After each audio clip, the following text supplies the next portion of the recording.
Hi hello guys, welcome to our channel.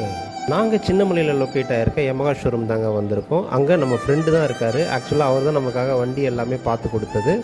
So அவருக்கு ஒரு பெரிய ஷவுட் அவுட் கொடுக்கணும். அது மட்டும் இல்லைங்க, இன்றைக்கி நம்ம வண்டியோட டெலிவரின்றது உங்கள் எல்லாருக்குமே தெரியும். பாப்பாவோட பர்த்டேவும் கூட. ஸோ பௌர்ணிதாவோட பர்த்டே அன்றைக்கி நாங்கள் எடுக்கிறது எங்களுக்கு ரொம்ப ரொம்ப ஸ்பெஷலாக இருந்தது. நாங்கள் பூஜா டெலிவரி தான் இன்றைக்கி எடுக்கிறோம். ஆக்சுவலாக பார்த்திங்கன்னா இந்த பூஜா டெலிவரிக்கு பவியோட ஆஃபீஸ்லேருந்து பவியோட பிரதர்ஸும் வந்திருந்தாங்க. ஸோ எங்களுக்கு அதுவுமே ரொம்ப ரொம்ப ஹாப்பியாக இருந்தது. நெக்ஸ்ட் நம்ம வாங்க வண்டியை டெலிவரி எடுக்கிறதுக்கு முன்னாடி குட்டீஸ் பண்ணுற அராஜகத்தெல்லாம் பார்க்கலாம். ஸோ எங்களுக்கு கிடைச்ச இந்த வண்டி ரொம்ப ரொம்ப சர்ப்ரைசிங் அண்ட் ரொம்ப ரொம்ப எங்களுக்கு சந்தோஷமாக இருந்தது. நாங்கள் எடுத்தது ஜியான் ப்ளூ யமஹாவில் ஃபெசினோ தான் எடுத்திருக்கோம். எங்கள் வண்டியோட நேமுமே பார்த்திங்கன்னா ப்ளூன்னு வச்சுருக்கோம். ஸோ எப்படி இருக்குன்றத கமெண்ட் செக்ஷனில் கமெண்ட் பண்ணுங்கள். இந்த மாதிரி மேலும் இன்ஃபர்மேட்டிவான வீடியோஸ்க்கு let's drive Siva YouTube channel subscribe பண்ணிக்கோங்க. Thank you so much. பாய் பாய்.